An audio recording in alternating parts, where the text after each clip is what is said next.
y'all, welcome back. And I'm doing a quick review of the movie Lakeview Terrace because God showed this to me yesterday. I don't think this is going to be one of them 6-part words. It may just be this one part. So I'm going to get into it and I'm just going to really just hit on the points that the Lord showed me in watching this film. Okay. Now, this is a film that I haven't seen in God knows, over almost 10 years. And I remember seeing it the first time. I was sitting in the doctor's office waiting room, just waiting to go see the doctor, and the doctor didn't call me for almost the full length of the movie. Because I remember watching it from the beginning, and the doctor didn't call me till the end of the film. So I'm like, okay, maybe God wanted me to, watch the whole film then too. But he brought my attention to this last night. And I had forgot what Lakeview Terrace was about, to be honest with you. But when I saw it, I was like, oh, this is that movie. Okay. So it starts off. You meet a father who has a pretty disgruntled relationship with his 2 children. He's got a teenage daughter and a young son. And you can tell that he runs his household with an iron fist, okay? He immediately tells the child, don't do this. He tells the daughter, don't do this. And he runs his house like a military type individual. So he's sitting there when his children go to get ready to go to school. He notices there is a black woman across the street, and she's hugging on this older black gentleman. Now, at first, he was okay. You could see he had a somewhat nice smile on his face. Okay. But what ends up happening is after the kids come back and he gets ready, that he looks back out the window while he's drinking his orange juice or tea or whatever it is, and he sees that the older gentleman that was black with the gray hair leaving. And as he's leaving, he sees the woman sitting on the back porch with a white man.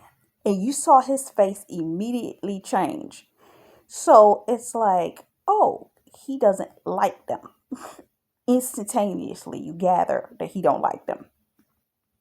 So with that being said, some of the places that you're going with your spouse, when they see you together, there's going to be a natural animosity.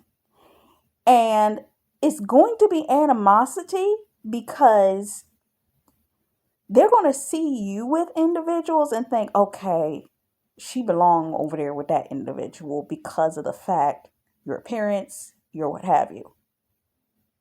You carry yourself in a different way. But when they see you with your partner, they're going to be like, they don't belong together. That shouldn't be. And there's going to be a natural anger, animosity. I'm seeing Psalms 112 that talks about those that grumble. Hold on, let me get it. The wicked will see this and be infuriated. They will grind their teeth in anger and they will slink away, their hopes thwarted. Okay. What you are walking into with your God ordained spouse,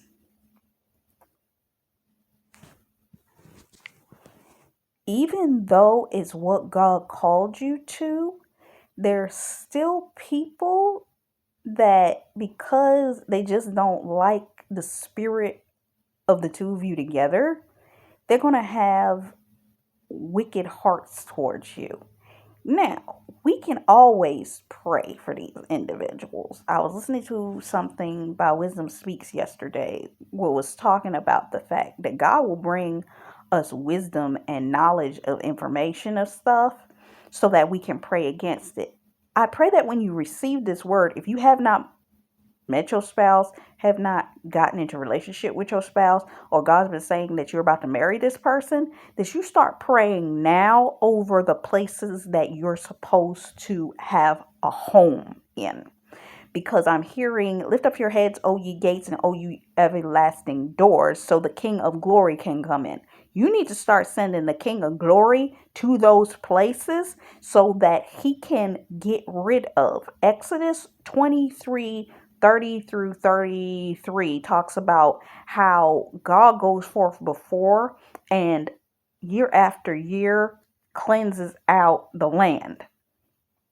If you haven't reached your land yet, pray that God starts clearing out the land of these kinds of people, because this guy was an authority figure. The neighborhood saw him as a good authority figure. Not only that, this wasn't the only movie I saw within 2 days of the same thing.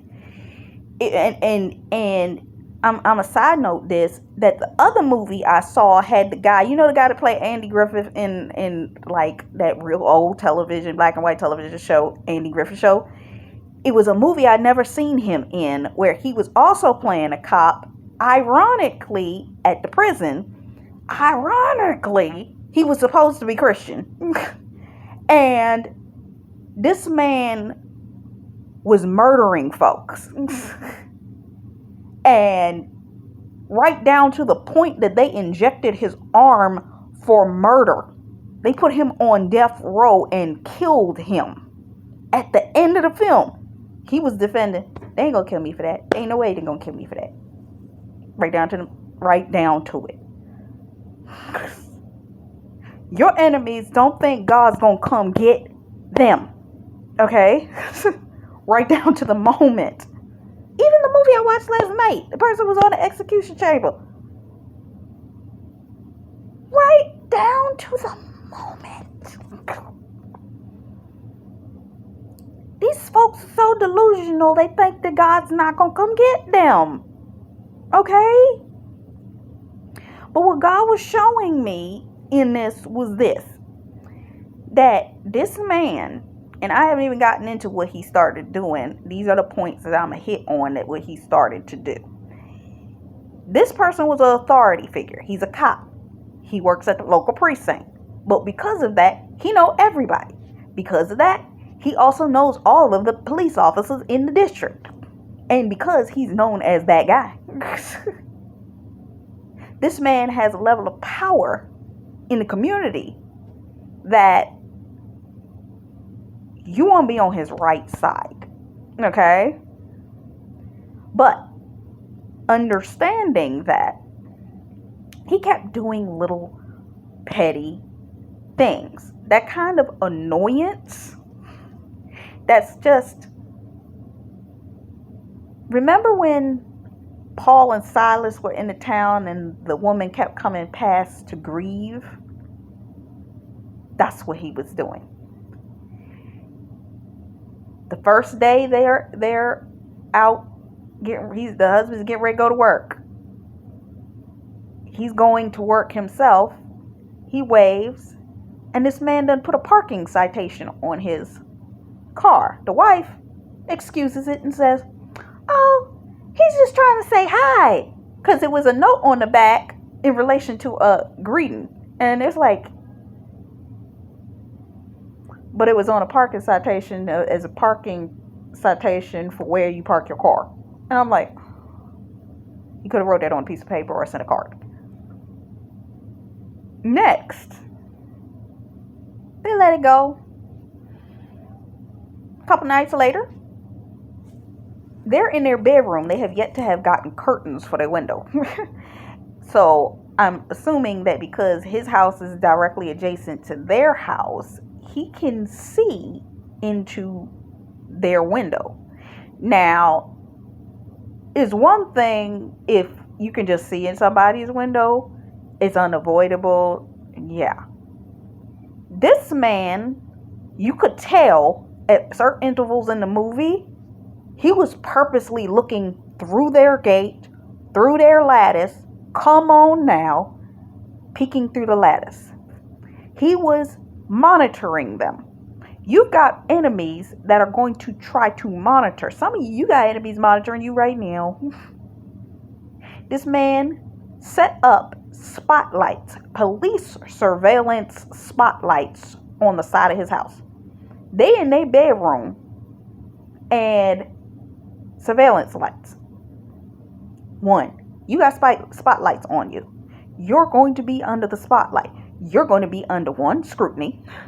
Two, fishbowl, because some of y'all are coming into a level of fame. Some of y'all are coming into a level of what was it? I saw a title yesterday, not once but twice. It said not a place of prominence. It was a place of prominence, but it also referred to, oh, God's going to show you off. That's what the light is. You got a light on you. So it's going to be a spotlight on you and your spouse. It's the spotlight. Whether you're pillars of the community, whether you're pillars of whatever it is, spotlight. From community level to fame level. If God called you to this word, meet it where God tells you. But spotlight. Secondarily to that, the next day, the husband makes a comment towards the guy. He's like, hey, can you deal with the spotlight? It's bothering me and my wife in the middle of the night. He's like, oh, I'll deal with it. Okay, Then the wife, she sees the husband come home that night. Now, the husband, he's a white guy in a white neighborhood playing a bunch of loud black music.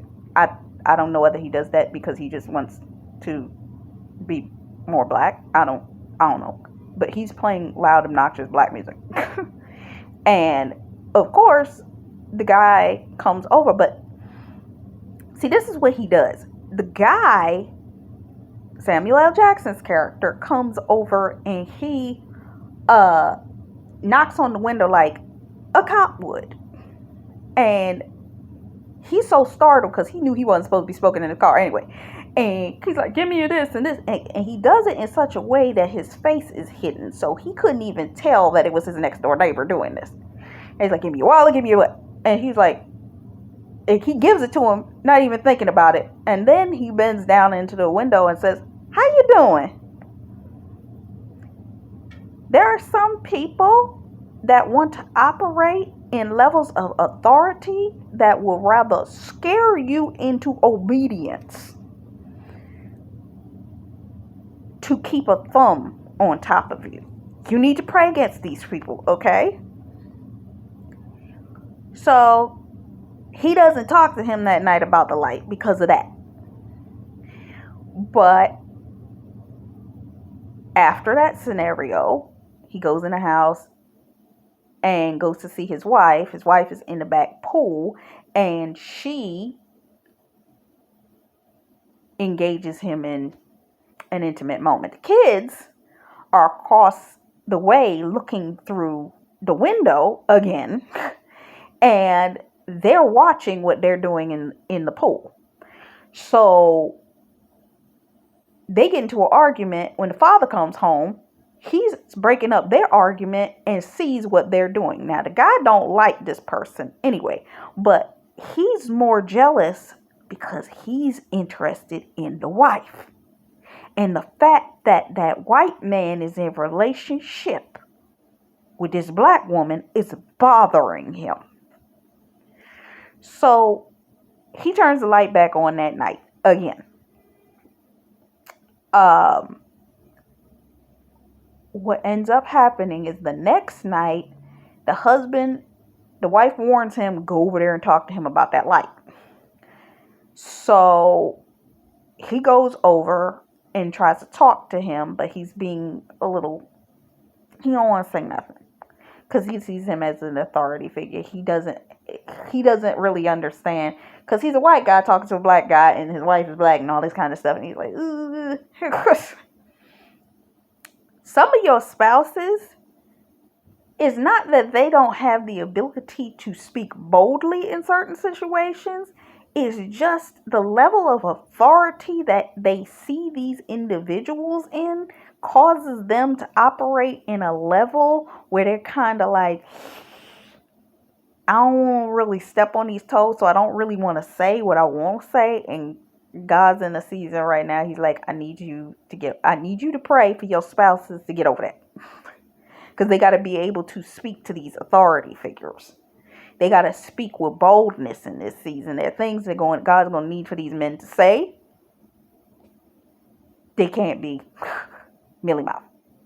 They got to know what to say and when to say it. That's key. When to say it. And it also is important how they say it. Okay? So he was like, I don't know.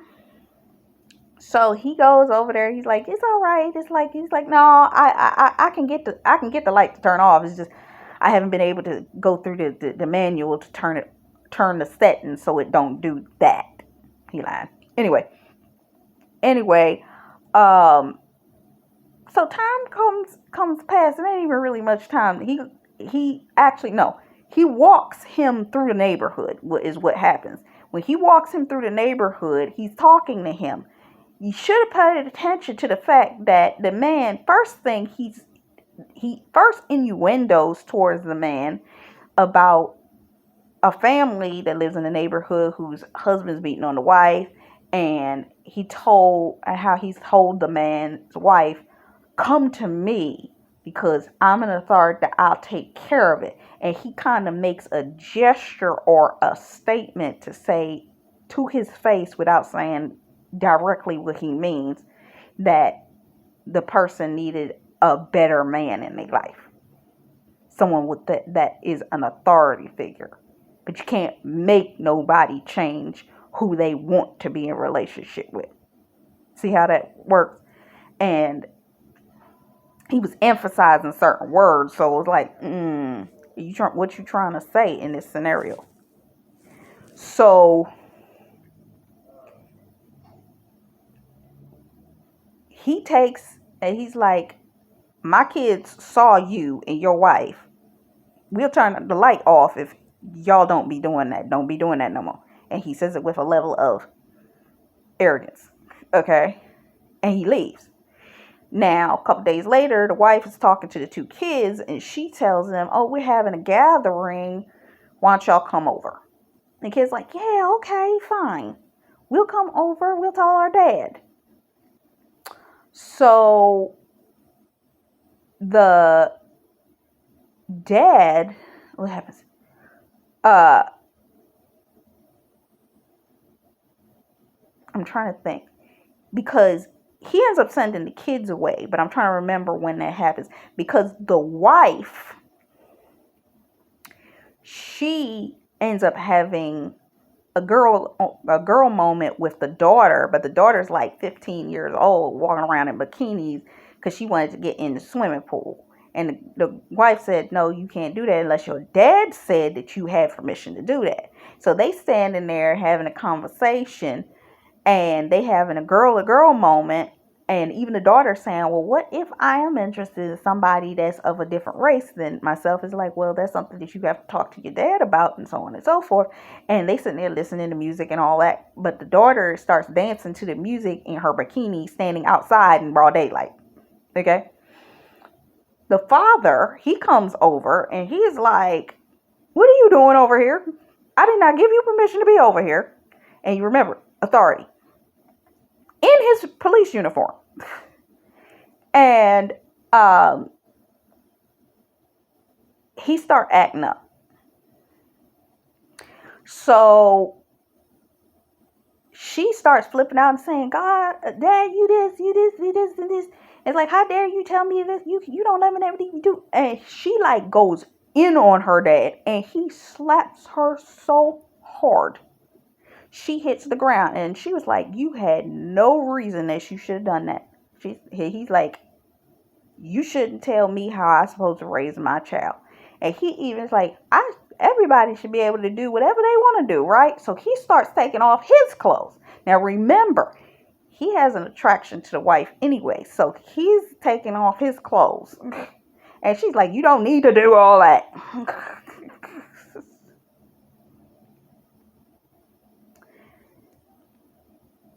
Because he's operating under intimidation. So he ends up grabbing his daughter and he leaves and goes back to his house. He ends up sending the children away. Now, it's 3 more incidents that occur after this. Number 1, there's the incident that occurs that they have their family get together. All right. That at their house, the children don't come. Because remember, he didn't send the children away. But when he comes, he starts talking about everybody's business. He disrespects one of the couples that's sitting over there. Because remember, he knows everybody in the city, in the community, right? And he starts talking about, oh, well, and he gets up. This is how you understand that he's using psychological authority over individuals. Because when he's talking to this couple, he gets up, walks over to them, and stands above them. Every time he's speaking to somebody, he positions himself above them, whether he's standing above them, on his terrace above them, whatever it is. He positions himself in that level of authority above them, or he speaks with a level of authority to say, what you gonna do about it? Okay? These individuals you got to pray about before you get to where you're going. And you also got to pray for these folks. Okay?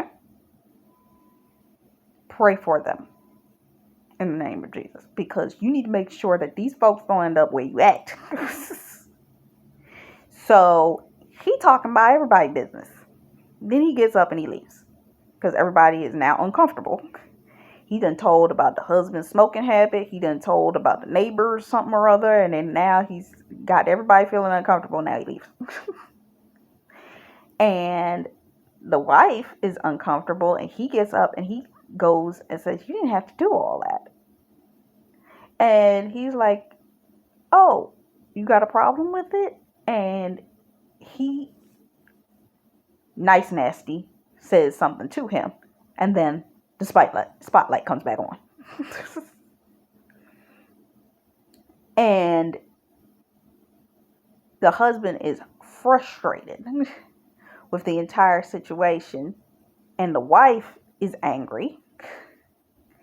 And she's like, you want me to go over there and talk to him? He's like, no, I'll talk to him. I'll deal with it. Don't worry about it.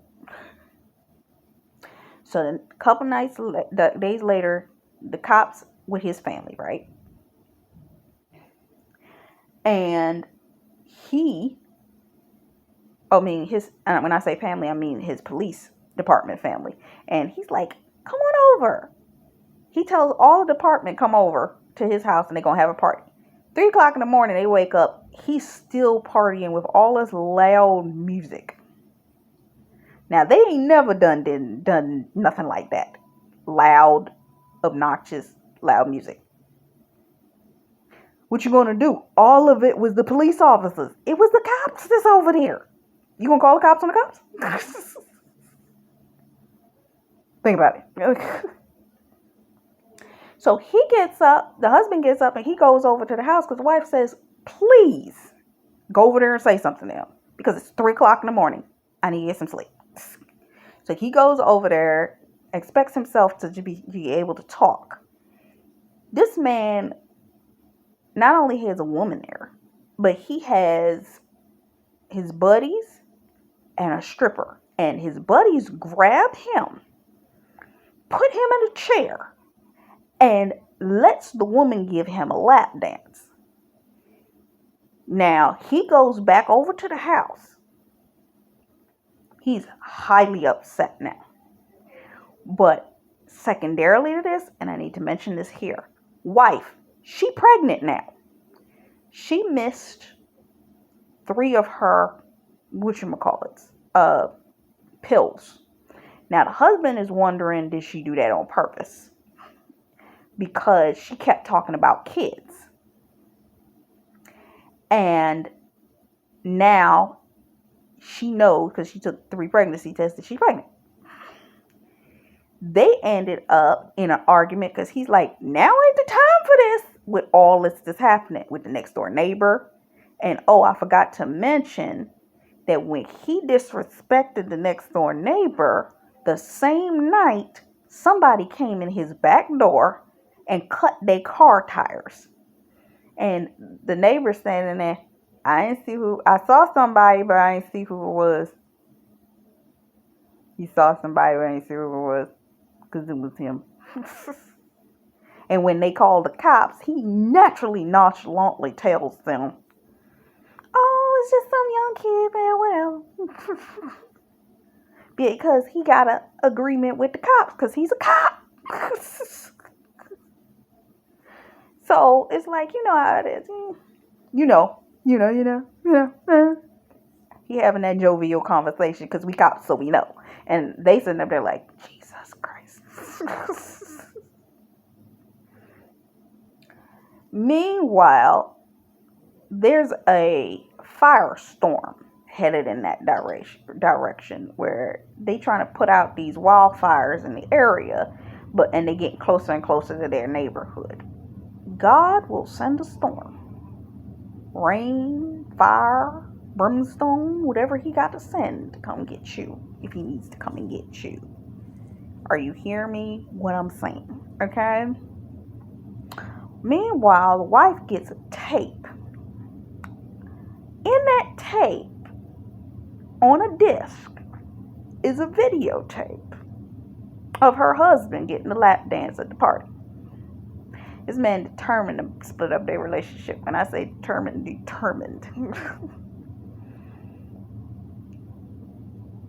There are going to be scenarios where these individuals are desperately desiring to bring confusion into you and your spouse's life.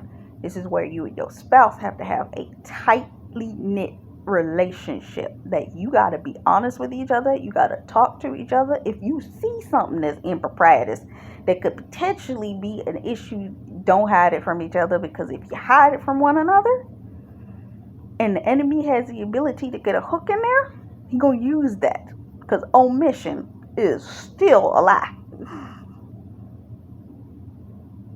Okay? So she's pissed off about that. And then the husband, he comes back home one afternoon and she's laying out on the back, and he's like, you don't even look pregnant. He's digging on her with this pregnancy because he seemingly acted like she did it on purpose. And they started yelling at each other about it a few days prior to that. But she still ain't said nothing to him about it. She never did say anything to him about the videotape.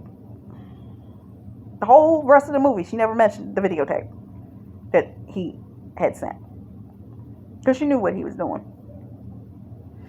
But what the husband did to get back at the neighbor is he put up trees in front of that guy's fence so he couldn't see into their backyard, period. Now, to me, that makes sense. But you got to remember, when you've got a narcissistic monitoring spirit, it's not going to be happy that you stopped it from being able to see. This man starts cutting the trees away from the fence. It's like, this is my side of the fence, so I have the right to cut all of this stuff off on this side of the fence. And he starts jamming the chain, it's a circular saw, and cutting, and he's like, you stop it. And they screaming and hollering at him, stop it.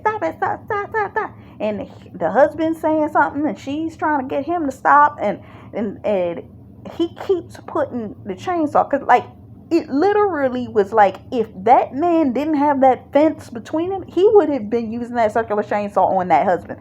I seriously believe it. I truly believe he would have used that salt on the husband. Pray against the people that are going to be in the neighborhood that you are going to move into, because and it's funny, the Lord put a video by Heart of Ruth in front of me talking about there was somebody that she knew that had a neighbor that was doing illicit behaviors, and this particular set of neighbors was the only set of neighbors that was the problem in the neighborhood. And God had to remove this individual. Okay? So this is a warning, really. You need to pray about the people that are going to be in your neighborhood when you move to where God's taking you, because Satan's going to find his house swept clean on this side, meaning you're going to be set free from this season, but you're going to be moving somewhere else. Remember, 7 others worse than what you was previously dealing with. I need you to pray. Pray. Next to that, how much time we got? Next to that, coming to the end of this, there's another family gathering of neighbors that happens, and what happened is he was a cop. There was this fat dude that he arrested in relation to some type of deal that had happened. He sent this dude over to their house to bust up the place. But what happened was he was supposed to bust up the place, but the wife ended up turning around and going back home because she wasn't feeling well that day. Because remember, she's pregnant. So she wanted to go lay down. So he calls the dude that's supposed to bust up their house, saying, yo, get out of there. She coming home. And he's like, get out of there. She coming home. So when that happens, to make a long story short, the husband finds out that there's something going on because the wife pulls the alarm when she's getting in her shower. She sees the guy in the house, and she pulls the alarm. They end up in a tussle. She ends up falling, hitting her head. The husband comes running over, but he knows that he got to get there before, because in the case that this guy starts talking or he doesn't get there, he goes in with his gun in his hand. He had his gun in his back pocket. He already had it. He goes in first. When the guy starts to open his mouth, seeing him, he knows that he's going to say something that's going to bust the whole thing up. He shoots him point blank. Remember, the enemy's always got to look like the good guy in the situation, because he creates the problem so he can solve it. Now he looks like the hero. But see, the husband, when they come back from the hospital and are packing because the fire's getting too close to their house, the husband comes to the realization because he sees a phone on the floor. But with all the commotion earlier, he didn't see the phone, but because they were dealing with her. He picks up the phone and he gets the intuition to call the last caller. And the guy picks up, the next door neighbor, Samuel L. Jackson. And he knows, looking out the window, he sees him looking directly at him. And he's like, oh no. Long story short, he comes over, they end up tussling. He tells the wife, go get in the car. The wife ends up